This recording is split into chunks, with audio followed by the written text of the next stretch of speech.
കർത്താവിൻ്റെ പരിശുദ്ധമായ നാമം വാഴ്ത്തപ്പെടുമാറാകട്ടെ.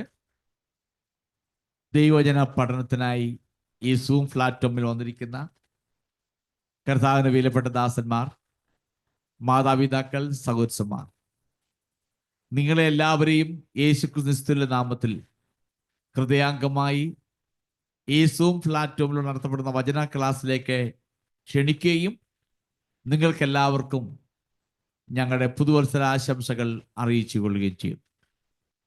തുടർന്ന് യൂട്യൂബിലൂടെ ദൈവവചനം പഠിക്കാൻ ആഗ്രഹിച്ചു വരുന്ന എല്ലാ പ്രിയപ്പെട്ടവരെയും യേശുക്രിസ്തുവിന്റെ നാമത്തിൽ ഹൃദയാംഗമായി സ്വാഗതം ചെയ്യുന്നു. അവർക്കും പുതുവത്സരാശംസകൾ നേർന്നുകൊള്ളുന്നു. ഈ ആണ്ട് എല്ലാ നിലകളിലും, ശരീരത്തിലും, മനസ്സിലും, ആത്മാവിലും അനുഗ്രഹവും സന്തോഷവും പ്രത്യാശ വർദ്ധിപ്പിക്കുവാൻ കൃപ നൽകട്ടെ. പ്രാർത്ഥിക്കുന്ന, ആഗ്രഹിക്കുന്ന വിഷയത്തിന്മേൽ ദൈവത്തിന്റെ കരം വ്യാപരിക്കുന്ന ഒരു വർഷമായി തീരട്ടെ എന്ന് ഞാൻ ആത്മാർത്ഥമായി ആഗ്രഹിക്കുകയും പ്രാർത്ഥിക്കുകയും ചെയ്യുന്നു. ദൈവം ധാരാളമായി നമ്മെ അനുഗ്രഹിക്കുമാറാകട്ടെ. നമ്മുടെ യെഹെസ്കേൽ പുസ്തകം 31 അധ്യായമാണ് പഠിച്ച് ആരംഭിച്ചു. യെഹെസ്കേൽ പുസ്തകം 31 അധ്യായവും ഈജിപ്തിനെതിരായുള്ള ദൈവത്തിന്റെ ന്യായവിധിയെക്കുറിച്ചാണ് ഈ അധ്യായവും പ്രതിപാദിക്കുന്നത്. എന്നാൽ ഈ അധ്യായത്തിൽ മുൻ അധ്യായങ്ങളെ പോലെയല്ല, അല്പം വ്യത്യസ്തമായ നിലയിലാണ് പറയുന്നത്. ഈ അധ്യായം ഒരു കാവ്യാത്മക രൂപത്തിലാണ് എഴുതിയിരിക്കുന്നത്. എന്നാൽ ഒരു കഥ പറയുന്നത് പോലെ ആ കാവ്യത്തിൽ എഴുതിയിരിക്കുന്നത്. ഈജിപ്തിന്റെ അധപ്പതനത്തെക്കുറിച്ച് ഈജിപ്തുകാരെ മനസ്സിലാക്കി കൊടുക്കുവാൻ യഹോവയായ ദൈവം ലെബാനോനിലെ ദേവദാരു എന്ന് പറയുന്ന ഒരു വൃക്ഷത്തെയാണ് ആലങ്കാരികമായി എടുത്തിരിക്കുന്നത്. ആ വൃക്ഷത്തിന്റെ പ്രത്യേകമാകുന്ന കഴിവിനെ കുറിച്ചൊക്കെ പറയുന്നുണ്ട്. അതിലൂടെ അതിന് മുൻപുണ്ടായിരുന്ന അസീറിയ എന്ന് പറയുന്ന രാഷ്ട്രത്തിലേക്കാണ് അത് വിരൽ ചൂണ്ടി കാണിക്കുന്നത്. അസീറിയ എന്ന രാഷ്ട്രത്തിലേക്ക് വിരൽ ചൂണ്ടി കാണിക്കുമ്പോൾ അസീറിയയിലൂടെ കൊണ്ടെത്തിക്കുന്നത് ഈജിപ്തിലേക്കാണ് കൊണ്ടെത്തിക്കുന്നത്, മിസ്രൈമിലേക്ക്. ചുരുക്കി പറഞ്ഞാൽ ദേവദാരു എന്ന് പറയുന്ന വൃക്ഷത്തിലൂടെ അതിനെ ആലങ്കാരികമായി എടുത്തിട്ട് അസീറിയയെക്കുറിച്ച് പറഞ്ഞിട്ട് ആ അസീറിയയിലൂടെ ഈജിപ്തിൽ വരാൻ പോകുന്ന ന്യായവിധിയെക്കുറിച്ചാണ് പറയുന്നത്. ഇതാരംഭിക്കുന്നത്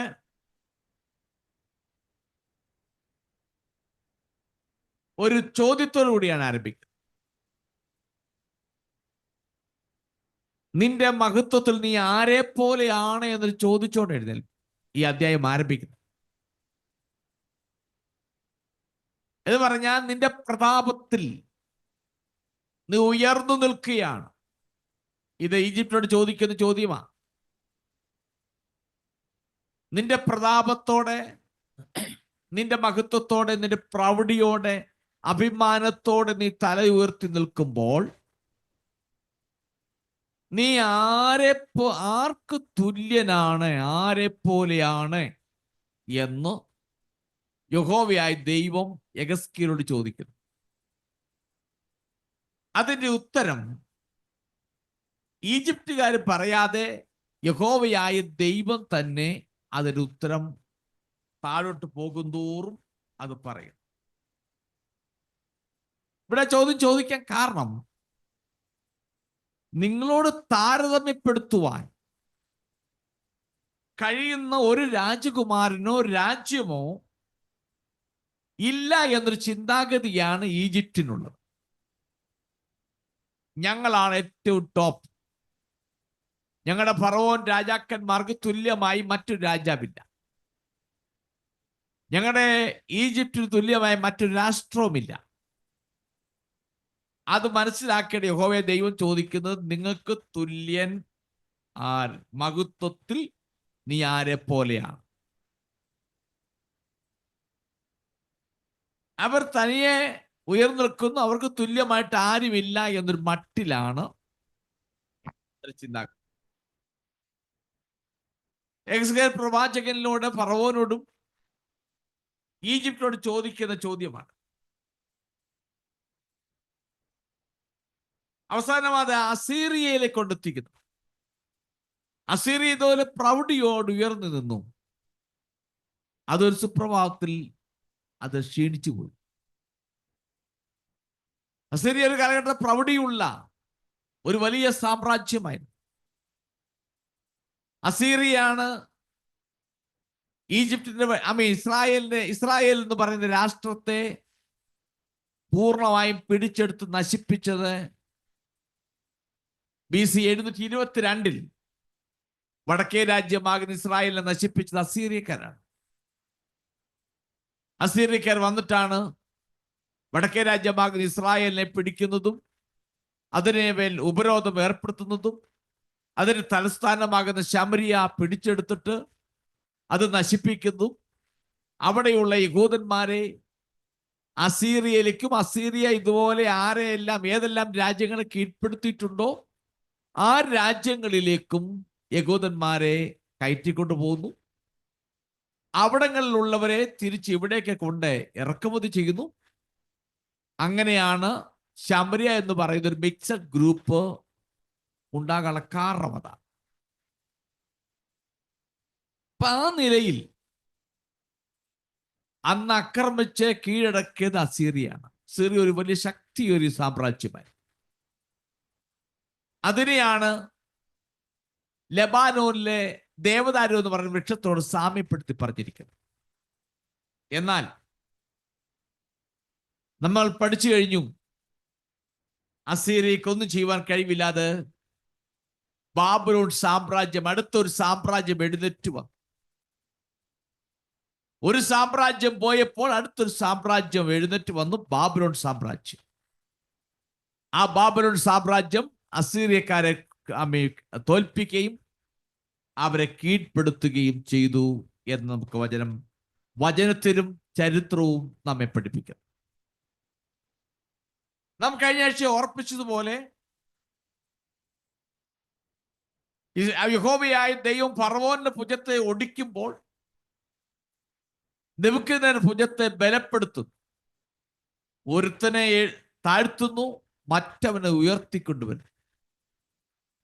ദൈവമാണ് രാജാക്കന്മാരെ വാഴിക്കുകയും രാജാക്കന്മാരെ നിലനിർത്തുകയും ചെയ്യുന്ന ദൈവമാണ്.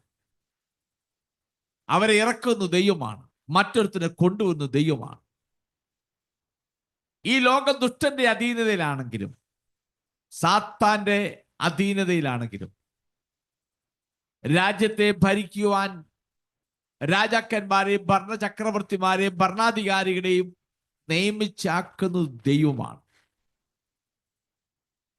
എന്നൊരു യാഥാർത്ഥ്യം നമ്മൾ നന്നായി മനസ്സിലാക്കുകയാണ്. ആരെവിടെ ജയിച്ചാലും തോറ്റാലും ദൈവമാണ് ആ നിലയിലേക്ക് നയിച്ചത് എന്ന ഉത്തമ ബോധ്യം നമുക്കുണ്ടായിരിക്കണം. അതുകൊണ്ട് നമ്മുടെ മാനസിക ബുദ്ധി അനുസരിച്ച് നമ്മൾ ചിന്തിക്കും, ഇന്ന വ്യക്തി ഭരണത്തിൽ വന്നാൽ നമുക്ക് അനുഗ്രഹമായിരിക്കും, നമ്മുടെ കൂട്ടങ്ങൾക്കും സഭകൾക്കൊക്കെ നല്ലതായിരിക്കും എന്ന് പറയും. എന്നാൽ ദൈവത്തിന് നമ്മളെക്കാൾ കാഴ്ചപ്പാടാണ്, ദീർഘവീക്ഷണമാണ്. ദൈവത്തിനറിയാം ആരെ എപ്പോൾ കൊണ്ടുവരണം. ദൈവത്തിനറിയാം. ദൈവത്തിന് സമയമാകുമ്പോൾ ദൈവം നന്നായി ചെയ്യും എന്ന ഒരു യാഥാർത്ഥ്യം കൂടെ ഓർപ്പിച്ചുകൊണ്ട് നമുക്ക് 31-ാം അധ്യായത്തിന്റെ 2-ാമത്തെ വാക്യം മുതൽ 6-ാമത്തെ വാക്യം വരെ ഒന്ന് വായിച്ചു. മനുഷ്യപുത്ര, നീ മിസ്രയീം രാജാവായ ഫറവോനോടും അവന്റെ പുരുഷാരത്തോടും പറയേണ്ടത്, നിന്റെ മഹത്വത്തിൽ നീ ആർക്ക് സമൻ? അശൂർ ലബനോനിൽ ഭംഗിയുള്ള കൊമ്പുകളോടും തണലുള്ള ഇലകളോടും പൊക്കത്തിലുള്ള വളർച്ചയോടും കൂടിയ ഒരു ദേവദാരു ആയിരുന്നുവല്ലോ.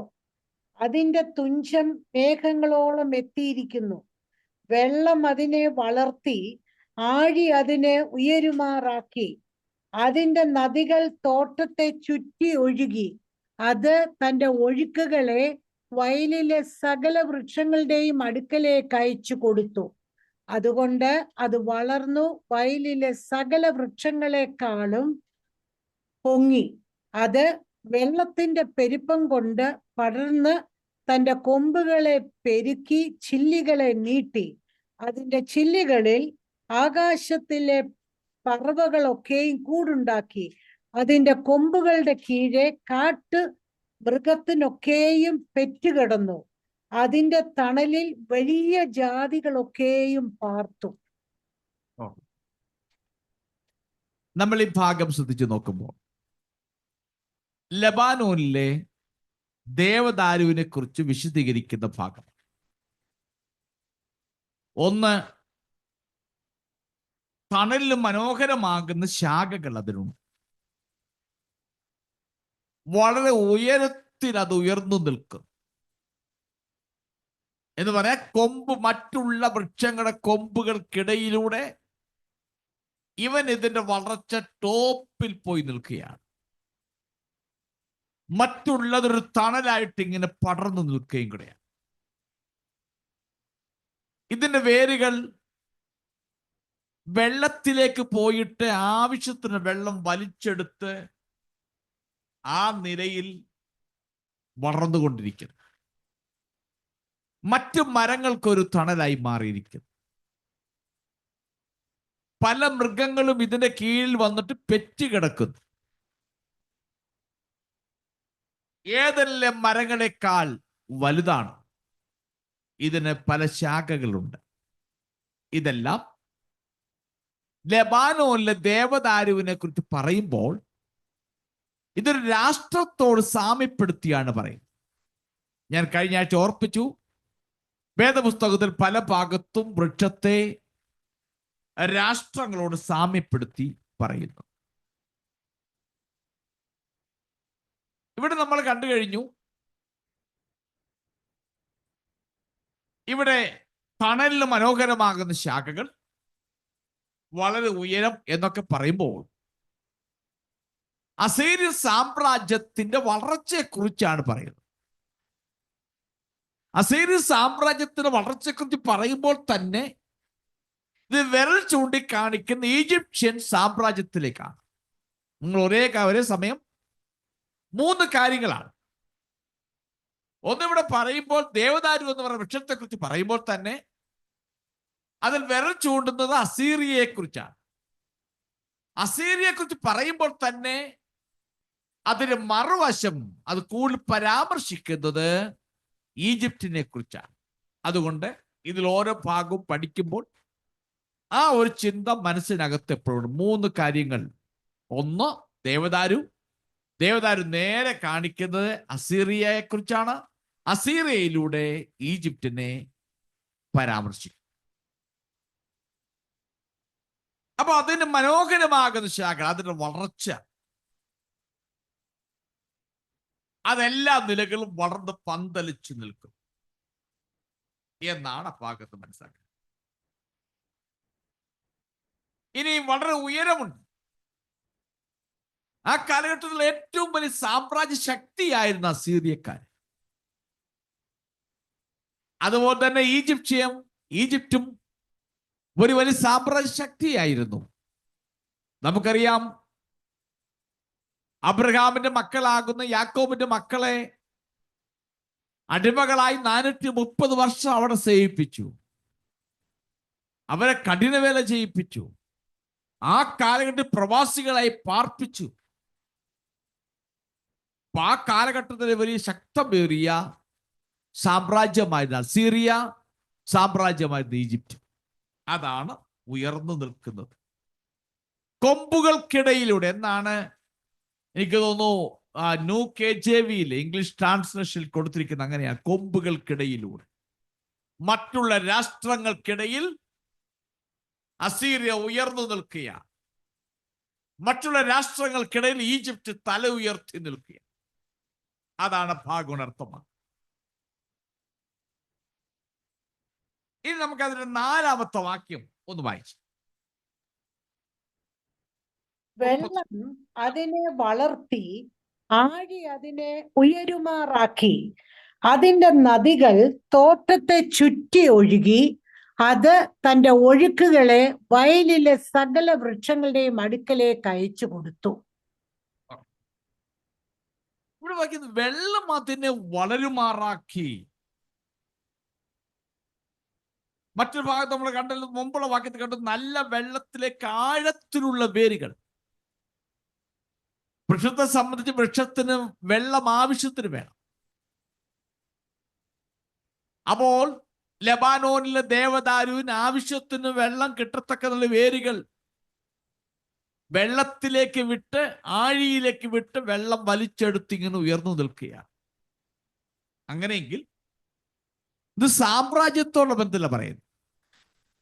സാമ്രാജ്യ ബന്ധത്തിൽ പറയുമ്പോൾ നമുക്ക് ആദ്യം അസീറിയെ കുറിച്ച് ആദ്യം ചിന്തിക്കാം. എന്ന് പറഞ്ഞാൽ ഈ രാഷ്ട്രം വളർന്നു വരുവാൻ തക്കവണ്ണം ആവശ്യത്തിനുള്ള സ്രോതസ്, സോഴ്സ്, ആ സോഴ്സിൽ നിന്നും ആവശ്യത്തിനുള്ള വെള്ളം കിട്ടി ആ വൃക്ഷം നന്നായി വളർന്നുകൊണ്ട് ആ വൃക്ഷത്തിന് ആവശ്യമാകുന്ന പോഷകങ്ങൾ, ആവശ്യമാകുന്ന വെള്ളം, ആവശ്യമായിരിക്കുന്ന എല്ലാം അതിന് സ്രോതസ്സുകളിൽ നിന്ന്, അതിന്റെ സോഴ്സിൽ നിന്നും അതിന് കിട്ടി. അത് നന്നായി വളർന്നു, ശാഖോപശാഖകളായി അത് വിസ്തരിച്ച് വളർന്നു. അതൊരു സമൃദ്ധിയിലേക്ക് നീങ്ങി. ഇത് അസീറിയുടെ ബന്ധത്തിൽ പറയുമ്പോൾ, അസീറിയോടുള്ള ബന്ധത്തിൽ പറയുമ്പോൾ, അസീറിയയിൽ ഉണ്ടാകുന്ന 2 പ്രധാന നദികളാണ് യൂഫ്രട്ടീസ്, ടൈഗ്രീസ് എന്ന് പറയുന്ന 2 നദികൾ. നമ്മൾ ചിന്തിച്ചു നോക്കണം, ഏത് സംസ്കാരങ്ങളുടെയും ഉറവിടം അല്ലെങ്കിൽ ഏത് സാമ്രാജ്യവും ഏത് പ്രധാന പട്ടണങ്ങളും എപ്പോഴും വെള്ളത്തിന്റെ സൈഡിലായി. നിങ്ങൾ സമയം കിട്ടുമ്പോൾ ചരിത്രത്തിലേക്ക് നിങ്ങളൊന്ന് പോകണം. ബാബിലോണിലുണ്ടായിരുന്ന കേബാർ നദി തീരം, ഈജിപ്തുകാർക്ക് നൈൽ നദി, ഇങ്ങനെ ഓരോ വലിയ വലിയ പട്ടണങ്ങളും. നമുക്ക് സോർ ഒരു വെള്ളത്തിന്റെ സൈഡിലായിരുന്നു. സീതോൻ, അതും ഒരു വെള്ളത്തിന്റെ സൈഡിലാണ്. അപ്പൊ പുരാതനമാകുന്ന പട്ടണങ്ങളെല്ലാം വലിയ വലിയ വെള്ളത്തോടുള്ള ബന്ധത്തിലാണ് അതിന്റെ വളർച്ചകൾ. അവിടെയാണ് സ്ഥിതി ചെയ്യുന്നത്. ഇവിടെ യൂഫ്രട്ടീസ്, ടൈഗ്രീസ് എന്ന് പറയുന്ന നദീതടത്തിലാണ്, അതിനടുത്താണ്, അത് തന്നെയാണ് അസീറിയ. അതിൽ നിന്നുള്ളതായ വെള്ളം വലിച്ചെടുത്ത്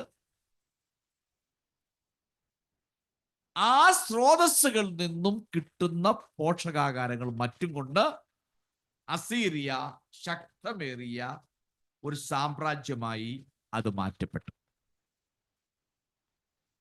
ഈ വലിയ സ്രോതസ്സുകളാണ് നമ്മുടെ അസീറിയയെ എപ്പോഴും പുഷ്ടിപ്പെടുത്തിക്കൊണ്ടിരുന്നത്. അതാണ് പറഞ്ഞത്, വെള്ളം അതിനെ വളർത്തി. പിന്നെ നമ്മൾ കണ്ടത്, അതിന്റെ നദികൾ തോട്ടത്തെ ചുറ്റി ഒഴുകി അത് തൻ്റെ ഒഴുക്കുകളെ വയലിലേക്കും സകല വൃക്ഷങ്ങളുടെ അടുക്കലേക്കും അയച്ചു കൊടുത്തു. യൂഫ്രട്ടീസ്, ടൈഗ്രീസ് എന്ന് പറയുന്ന നദീതടങ്ങളിലെ വെള്ളം ശാഖോപശാഖകളായി മറ്റ് പല ഭാഗങ്ങളിലേക്കും ഒഴുക്കി വിട്ട് അതിനെ സമ്പൽ സമൃദ്ധിയാക്കി. നമുക്ക് ഈജിപ്തിലേക്ക് വരുമ്പോൾ,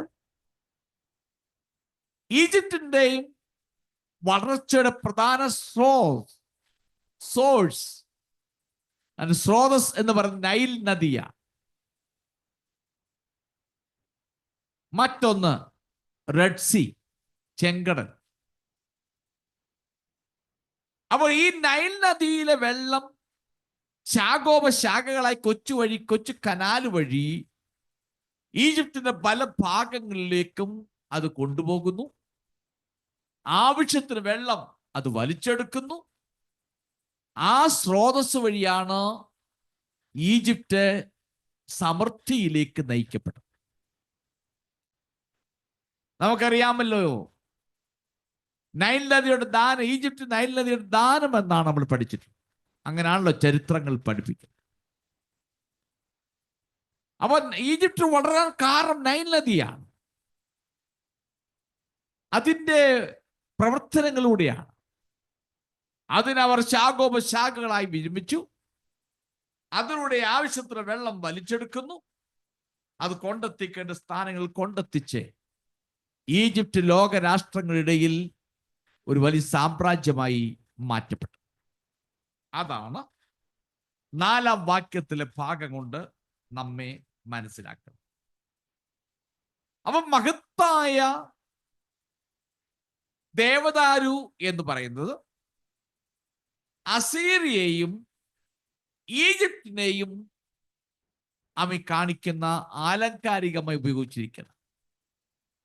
ഈ 2 രാഷ്ട്രങ്ങളും വളർന്നു വന്നത് അവരുടെ നാട്ടിലുള്ളതായ ആ നദീ തട സംസ്കാരങ്ങളിൽ നിന്നും ഉടലെടുത്ത് ലോകരാഷ്ട്രങ്ങളിടയിൽ അറിയപ്പെടുന്ന, പടർന്ന് പന്തലിക്കുന്നതിലേക്ക് മാറ്റപ്പെട്ടു. അസീറിയ പടർന്ന് പന്തലിച്ചിരുന്ന ഒരു കാലഘട്ടത്തിൽ, ഞാൻ പറഞ്ഞില്ല, അവരെ സൈന്യശക്തി ഉപയോഗിച്ച് അനേക രാജ്യങ്ങളെ അവർ കീഴ്പ്പെടുത്തിയിരുന്നു. ലോകരാഷ്ട്രങ്ങളിടയിൽ ഏറ്റവും ഉന്നതിയിൽ കൊണ്ടെത്തിയിരുന്നു. ആ നിലയിലേക്ക് മാറ്റപ്പെട്ടു. ഈജിപ്തും അങ്ങനെ തന്നെ അനേക രാഷ്ട്രങ്ങളെ കീഴടക്കിയിരുന്നു. അവർ ഉന്നതമാകുന്ന അനുഭവങ്ങളിലേക്ക് എത്തിച്ചേർന്നു എന്ന് നമുക്ക് വ്യക്തമായി കാണുവാൻ കഴിയുന്നു. ഇനിയും അതിനെ 5ഉം 6ഉം വാക്യം ഒന്ന് വായിച്ചു. അതുകൊണ്ട് അത് വളർന്ന് വയലിലെ സകല വൃക്ഷത്തെക്കാളും പൊങ്ങി, അത് വെള്ളത്തിന്റെ പെരുപ്പം കൊണ്ട് പടർന്ന് തന്റെ കൊമ്പുകളെ പെരുക്കി ചില്ലികളെ നീട്ടി. അതിന്റെ ചില്ലികളിൽ ആകാശത്തിലെ പറവയൊക്കെയും കൂടുണ്ടാക്കി. അതിന്റെ കൊമ്പുകളുടെ കീഴെ കാട്ടുമൃഗങ്ങളൊക്കെയും പെറ്റുകിടന്നു. അതിന്റെ തണലിൽ വലിയ ജാതികളൊക്കെയും പാർത്തു. ഓക്കെ, ഇവിടെ വായിക്കുന്നത് സകല വൃക്ഷങ്ങളെക്കാളും പൊങ്ങി, അത് വെള്ളത്തിന്റെ പെരുപ്പം കൊണ്ട് പടർന്നു, കൊമ്പുകളെ പെരുക്കി എന്നൊക്കെ നമുക്ക് കാണാൻ കഴിയുന്നു. ഞാൻ അതിന്റെ 6ാമത്തെ വാക്യത്തിൽ വായിച്ചു, അതിന് നിഴലിൽ എന്ന ഭാഗം നമ്മൾ വായിക്കുന്നത്. അതിന് കീഴെ കാട്ടുമൃഗമൊക്കെയും പെറ്റുകിടന്നു, അതിന്റെ തണലിൽ വലിയ ജാതികളൊക്കെയും പാർത്തു. അതിന് മുമ്പ് പറഞ്ഞ ഭാഗങ്ങളൊക്കെ നിങ്ങൾക്ക് മനസ്സിലാക്കാൻ കഴിയുന്ന ഭാഗങ്ങൾ. ആകാശ പറവകൾ കൂടുണ്ടാക്കി എന്ന് പറയാൻ, മറ്റ് കൊച്ചു കൊച്ചു രാഷ്ട്രങ്ങളും വീടില്ലാതെ അലയുന്ന പറവകളെ പോലെയുള്ള കൊച്ചു കൊച്ച് നാട്ടുരാജാക്കന്മാരും കൊച്ചു കൊച്ചു രാജ്യങ്ങളൊക്കെ അസീറിയയുടെ കീഴിൽ അവരെ സുരക്ഷിതത്വത്തിൽ, അവരെ സേഫ്റ്റിയിൽ കഴിഞ്ഞിരുന്നു. ഈജിപ്തിന്റെയും സേഫ്റ്റിയിൽ അങ്ങനെ കൊച്ചു കൊച്ചു രാജ്യങ്ങൾ കഴിഞ്ഞിരുന്നു എന്നാണ് കാണിക്കുന്നത്. മൃഗങ്ങൾ പെറ്റുകിടന്നു എന്ന് വായിക്കുന്നു പറഞ്ഞാൽ, ഒരുപാട് ഈ സാമ്രാജ്യത്തിന് കീഴിൽ കൊച്ചു കൊച്ചു രാജ്യങ്ങൾ വന്ന് പൂർണ്ണമായും അവരെ ഡിപ്പെൻഡ് ചെയ്തിരുന്നു. വളരെ സേഫ് ആണ് എന്ന് ചിന്തിച്ച് അസീറിയക്കാരെയും ഈജിപ്തുകാരെയും മറ്റു കൊച്ചു രാജ്യങ്ങൾ പൂർണ്ണമായും ട്രസ്റ്റ് ചെയ്തിരുന്നു, അവരിൽ ആശ്രയിച്ചിരുന്നു. അവർ പൂർണ്ണമായും ഒരു വിശ്രാമം അവർ കണ്ടെത്തിയിരുന്നു. ഇവിടെ നമ്മൾ 6ാമത്തെ വാക്യത്തിൽ വായിച്ചത് അവർ തണലിനെ കുറിച്ച് വായിക്കും. അതിന്റെ അർത്ഥം 1 പറവകൾ, 2 മൃഗങ്ങൾ എന്ന് പറഞ്ഞിട്ടാ പറയുന്നത്. തണലിൽ വലിയ ജാതികളൊക്കെയും പാർത്തു. പലതരത്തിലുള്ള നേഷൻസ്, ജനങ്ങൾ എന്നൊക്കെ പറയും.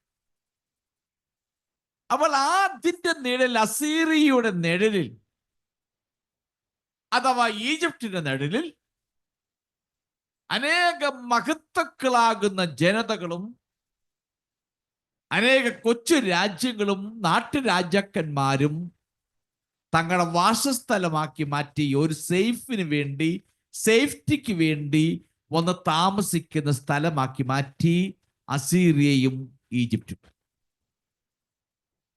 അസീറിയയുടെ മഹത്വം അവരെ മറ്റ് ജാതികൾക്ക് അഥവാ മറ്റ് ദേശക്കാർക്ക് ഒരു അഭയസ്ഥാനമാക്കി മാറ്റി. ഈജിപ്തിന്റെ കാര്യത്തിലും ഇത് തന്നെയാണ്. നമുക്കറിയാം, യെരുശലേമിനെ ആക്രമിക്കുവാൻ വേണ്ടി അതിന്റെ അവസാന പതനത്തിന് തൊട്ടു മുൻപേ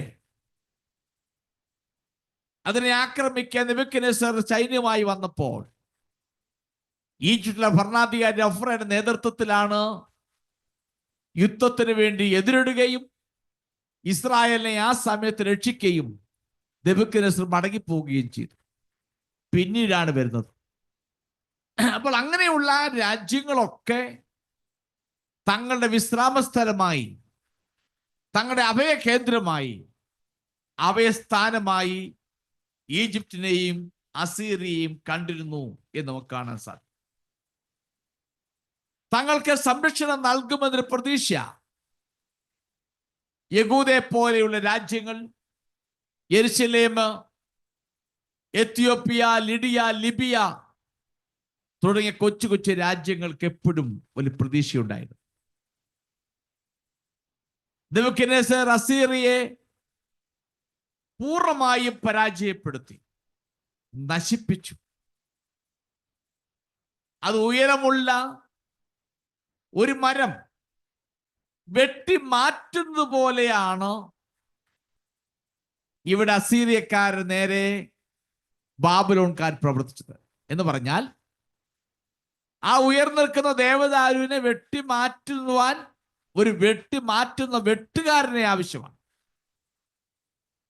അപ്പോൾ ഇവിടെ അസീറിയക്കാരെ വെട്ടുവാൻ വേണ്ടി മരം വെട്ടി മാറ്റുന്നത് പോലെ വെട്ടുവാൻ വേണ്ടി ദൈവത്താൽ ഒരുക്കിയെടുക്കപ്പെട്ട ഒരു സാമ്രാജ്യമായിരുന്നു ബാബിലോൺ സാമ്രാജ്യം, അതിന്റെ ഭരണാധികാരിയായ നെബൂഖദ്നേസർ.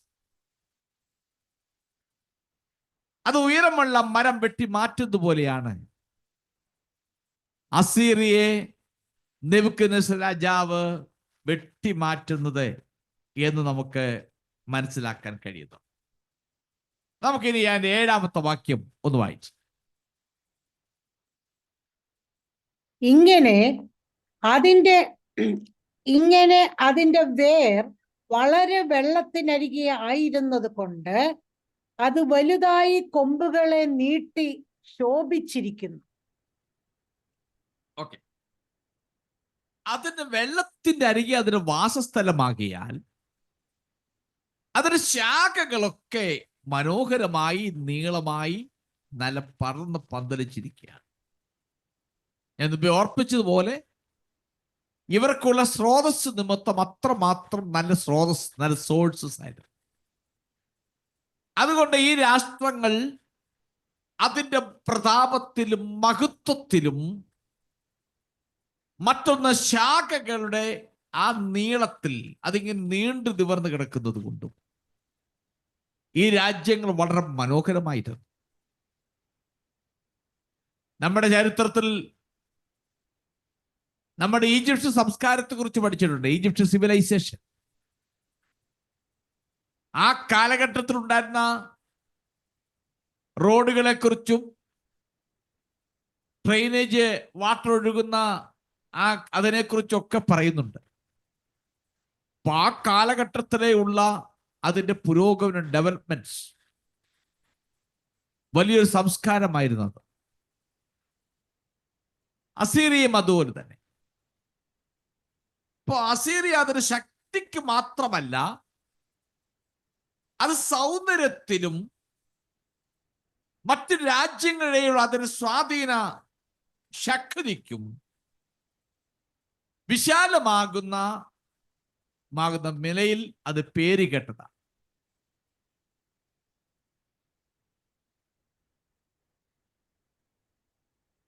ഈ നിലയിൽ പേര് കേട്ട ആ സാമ്രാജ്യത്തെയാണ് ഒരു മരം വെട്ടി മാറ്റുന്ന പോലും വെട്ടിമാറ്റി.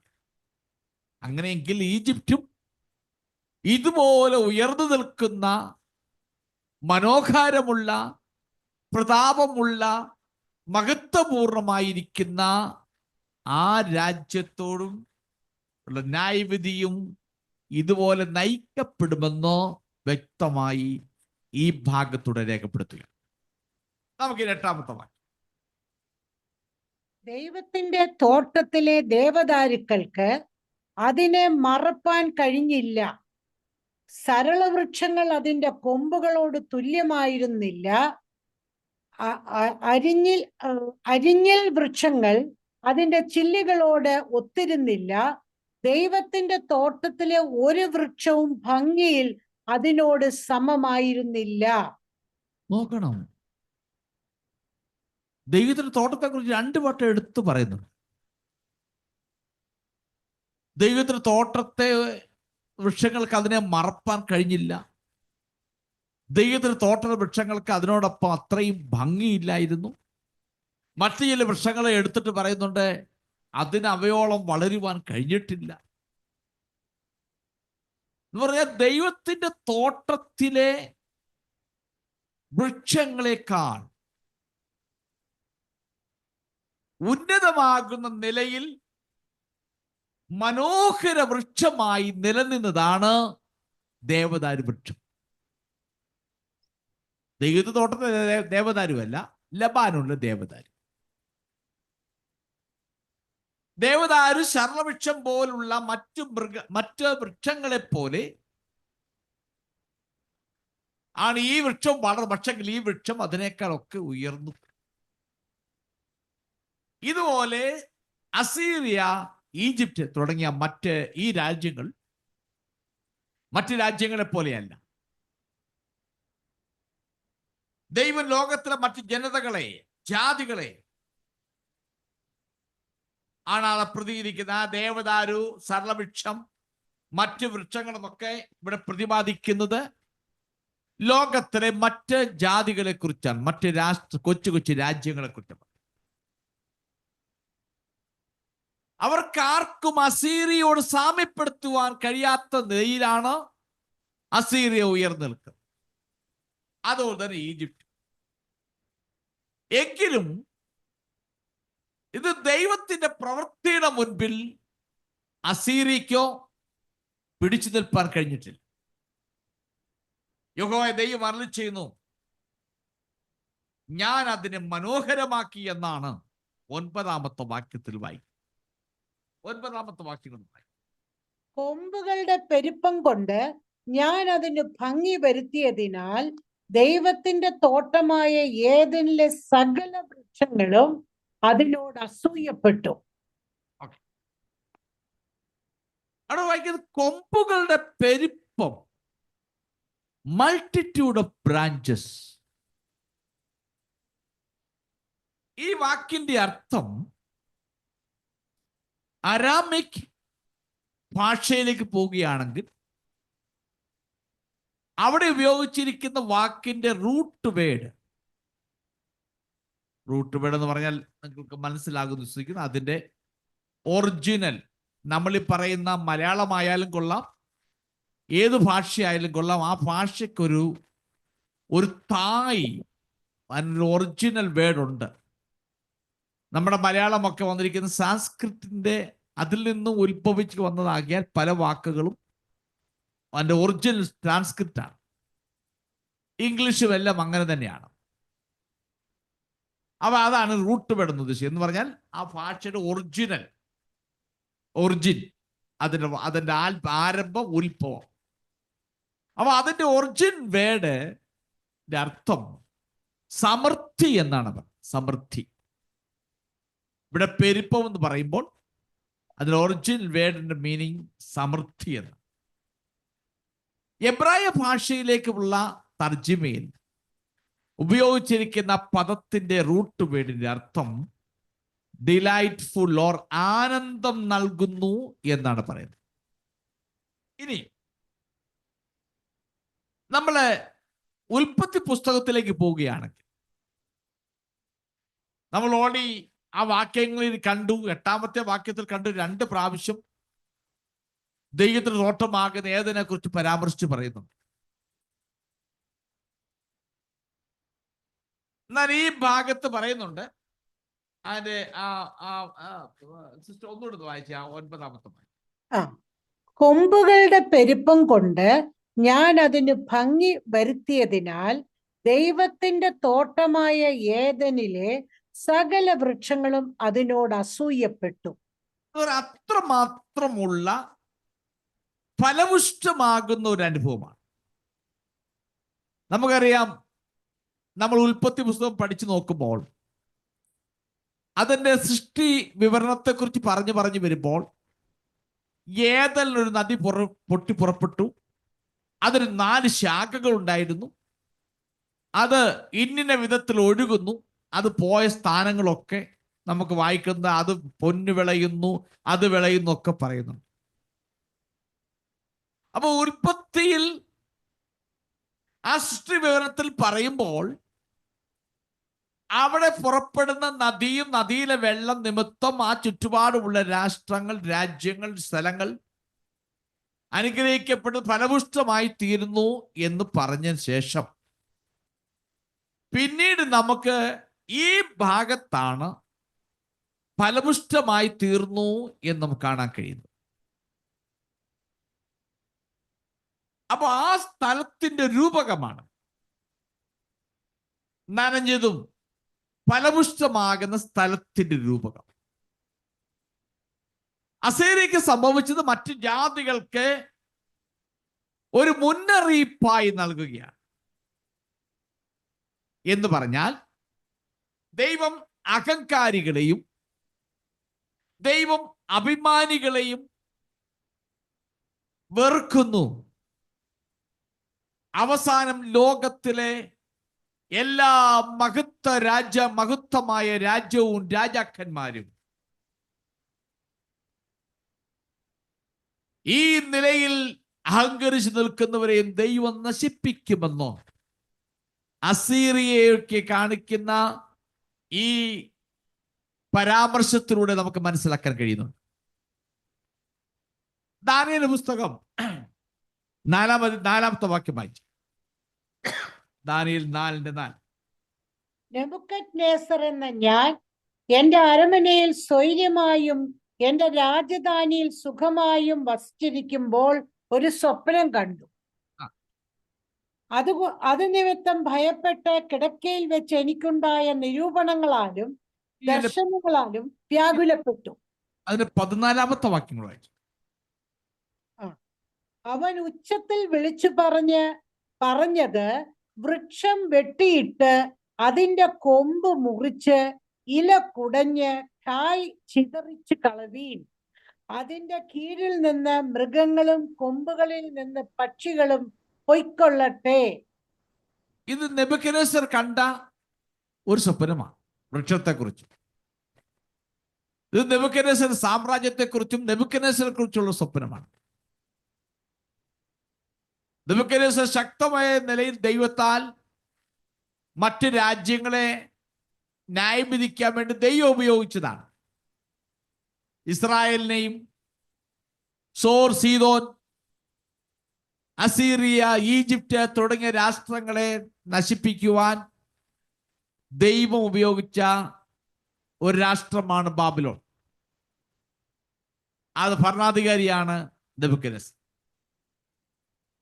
എന്നാൽ അവൻ അഹങ്കരിച്ചു, നിഗളിച്ചു. നമുക്കറിയാം, അവൻ ഒരിക്കൽ വിളിച്ചു പറഞ്ഞു, എന്റെ ധനമഹാത്മ്യത്തിനായി പണിതുയർത്തിയ മഹതിയാം ബാബിലോൺ അല്ലയോ എന്നോ സ്വയപ്രശംസകൾ നടത്തി. ഇവിടെ വായിക്കുന്ന വൃക്ഷം വെട്ടിയിട്ടു. ആ വലിയ വൃക്ഷത്തെ കാണിക്കുന്ന അസീറിയാണ്. ഈ 4-ാമത്തെ പുസ്തകം 4-ാമത്തെ വായിക്കുന്നത് നെബൂഖദ്നേസർ രാജാവിനെ കുറിച്ചാണ്. അപ്പോൾ ഇത്രയേ ഉള്ളൂ. ദൈവം ഒരു കാലത്ത് ഉപയോഗിച്ചിരിക്കാം ദൈവത്തിന്റെ ന്യായവിധി നടപ്പിലാക്കുവാൻ, ദൈവം പ്രവൃത്തി ചെയ്യിപ്പിക്കുവാൻ, പക്ഷെ നിഗളിച്ചാൽ ദൈവം നിന്നെയും വെട്ടും. അത് യാഥാർത്ഥ്യമാണ്. അതിനകത്തുനിന്നും ആർക്കും ഒഴിഞ്ഞു പോകുവാൻ സാധ്യമല്ല എന്ന് വളരെ വ്യക്തമായി നമുക്ക് ഈ ഭാഗത്തു നിന്നും മനസ്സിലാക്കാൻ കഴിയുന്നുണ്ട്. യഹോവ ഇവിടെ കാണിക്കുന്ന വൃക്ഷം എന്ന് പറഞ്ഞ അസീറിയയാണ്. അത് വലിയ ശബ്ദത്തോട് വീണു, എല്ലാ ജാതികളും അത് കേട്ടു എന്ന് വ്യക്തമായി മനസ്സിലാക്കി. ഇവയൊന്നും ഇനി ഭൂമിയിൽ എല്ലാ ജനതകൾക്കും അഭയസ്ഥാനമായിരിക്കുകയില്ല എന്ന് വ്യക്തമായി ഇവിടെ രേഖപ്പെടുത്തിക്കൊണ്ട് നാം ഈ ഭാഗത്ത് മനസ്സിലാക്കേണ്ട വസ്തുത, ദൈവം നിഗളികളോട് എതിർത്ത് നിൽക്കുന്നു. താഴ്മയുള്ളവർക്ക് ദൈവം കൃപ നൽകുന്നു. നമ്മുടെ മുമ്പിൽ സമയം തീർന്നു. ഞാൻ ആ ഭാഗം നിർത്താൻ വേണ്ടി പോവുകയാണ്. നോക്കണം, വലിയ പെരുപ്പമുള്ള രാജ്യമായി. അതിന്റെ ബ്രാഞ്ചുകൾ വളർന്നു, ഡിലൈറ്റ്ഫുൾ ആയിരുന്നു, ആനന്ദം പകരുന്നതായിരുന്നു. അത് വളരെ സമൃദ്ധിയുടേതായിരുന്നു. ഞാൻ എൻ്റെ റൂട്ട് വേർഡ് പറഞ്ഞല്ലോ. കൊമ്പുകളുടെ പെരുപ്പം എന്ന് പറയുന്നത് അതിനുണ്ടാകുന്ന ആനന്ദം, അതിന് സമൃദ്ധി, അത് വളരെ അധികമായിരുന്നു. ഈവൻ ദൈവത്താൽ സ്ഥാപിക്കപ്പെട്ട ഏദൻ തോട്ടത്തിലെ വൃക്ഷങ്ങൾക്ക് പോലും അതിനോട് കിടപിടിക്കാൻ കഴിയാത്ത നില, ആ തോട്ടത്തിന് പോലും ഈ രാഷ്ട്രത്തോട് കിടപെടുക്കാൻ കഴിയാത്ത നിലയിൽ ഉന്നതമായിരുന്നു.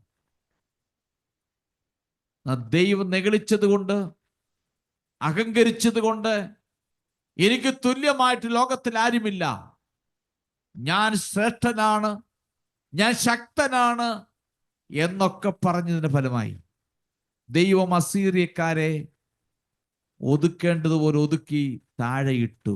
മരം വെട്ടി മാറ്റുന്നൊരു വെട്ടി മാറ്റി. നെബൂഖദ്നേസർ രാജാവ് ഇതുപോലെ പറഞ്ഞു, അവനെ വെട്ടിമാറ്റി. ഈജിപ്തും ഇതുപോലെ പറഞ്ഞു, ചിന്തിച്ചു, എനിക്ക് തുല്യനായിട്ട് ആരുമില്ല, വെട്ടിമാറ്റി. ഇന്ന് രാത്രി ഒരു കാര്യം ഓർപ്പിച്ചുണർത്തി നിർത്തട്ടെ, നിഗളിക്കാതെ ഭയപ്പെടുക. ഈ ആണ്ടിന്റെ ആരംഭത്തിൽ ഇതിനകത്തു നിന്നും കൂടെ പറയുവാനുള്ളത്, നമുക്ക് മനസ്സിലാക്കേണ്ട വസ്തു ഞാൻ നിങ്ങളോട് പറയുമ്പോൾ എനിക്കും കൂടെ ബാധകമാണ്. അതുകൊണ്ട് ഞാൻ ഇങ്ങനെ പറയുന്നു, ഈ വചനം നമ്മെ പഠിപ്പിക്കുന്ന ഭാഗം. യൂട്യൂബിൽ വചനം പഠിക്കാൻ വരുന്നവരോട് പറയുന്നു, നിങ്ങൾ നമ്മെ പഠിപ്പിക്കുന്ന ഭാഗം. നാം എത്രയെല്ലാം മുമ്പോട്ട് പോയാലും, ഏതെല്ലാം നിലയിലൂടെ വളർന്നാലും, ദൈവം തൻ്റെ കാര്യങ്ങൾ സ്ഥാപിച്ചെടുക്കുവാൻ നമ്മെ ദൈവത്തിന്റെ ഉപകരണമായി ദൈവം ഉപയോഗിച്ചാലും നാം നിഗളിക്കാൻ പാടില്ല, അഹങ്കരിക്കാൻ പാടില്ല. നാം ഒരിക്കലും അഹങ്കരിക്കുവാനോ നിഗളിക്കുവാനോ പാടില്ല. അങ്ങനെ ചെയ്താൽ ദൈവം ന്യായവിധി അയക്കും എന്ന് നമുക്ക് കാണാൻ കഴിയുന്നു. ഇത് ലോകത്തിൽ മറ്റ് ജനതകൾക്ക് ദൃഷ്ടാന്തമായി ദൈവം ആ കാലത്ത് ചെയ്യിച്ചെങ്കിൽ ഈ കാലഘട്ടത്തിലും അത് ചെയ്യും. അതുകൊണ്ട് ഏത് വലിയ രാഷ്ട്രമായാലും കൊള്ളാം, ഏത് വലിയ ഭരണാധികാരിയായാലും കൊള്ളാം, ധാർഷ്ട്യത്തോടുകൂടെയും അഹങ്കാര മനോഭാവത്തോടുകൂടെയും നിഗളത്തോടുകൂടെയും ഭരിക്കുവാൻ ശ്രമിച്ചാൽ ഒരല്പ കാലഘട്ടത്തിനുള്ളിൽ മറ്റൊരാളെ ദൈവം എഴുന്നേൽപ്പിക്കും. ആ വ്യക്തിയെ മരം വെട്ടി മാറ്റുന്ന പോലെ അവിടുന്ന് മാറ്റും എന്നൊരു യാഥാർത്ഥ്യം. നമ്മുടെ ജീവിതയാത്രയിൽ, ക്രിസ്തീയ ജീവിതത്തിൽ ഒരിക്കലും നിഗളിക്കല്ലേ. നമുക്ക് ദൈവത്തെ പ്രാർത്ഥിക്കാം, കർത്താവേ നിഗളം എനിക്ക് തരല്ലേ. നീ എന്നെ എത്ര ഉയർത്തിയാലും താഴ്വാൻ, താഴ്മയോടെ ആയിരിക്കുവാൻ, താഴ്മയോടെ ആയിരിക്കാൻ എന്നെ പഠിപ്പിക്കണമേ. ഈ ഒരു വർഷം മുഴുവൻ ദൈവം നമ്മെ പുതിയ പുതിയ മേഖലകളിലേക്ക് ദൈവം നടത്തിയിരിക്കുക. പുതിയ പുതിയ സ്റ്റെപ്പുകളിലേക്ക് കരം പിടിച്ച് ഉയർത്തിയിരിക്കാം. പല നിലകളും ദൈവത്തിന്റെ കയ്യിൽ ഒരു ആയുധമാക്കി നിന്നെ തീർത്തുന്നിരിക്കാം. പക്ഷെ ഓരോ സ്റ്റെപ്പ് കയറുമ്പോഴും നീ നിഗളിക്കല്ലേ. നീ ഓരോ ദിവസം കഴിയുന്തോറും നീ താണ് ദൈവത്തിൽ താഴ്മയിടുന്നാൽ ദൈവം തന്റെ പ്രവൃത്തി നമ്മളിലൂടെ തുടരും. ആകയാൽ ദൈവം താഴ്മയോടെ ആയിരിക്കാം. ദൈവത്തിന്റെ സന്നിധിയിൽ നമ്മെ തന്നെ സമർപ്പിക്കാം. ഈ വചനങ്ങളാൽ ദൈവം നമ്മെ അനുഗ്രഹിക്കുമാറാകട്ടെ.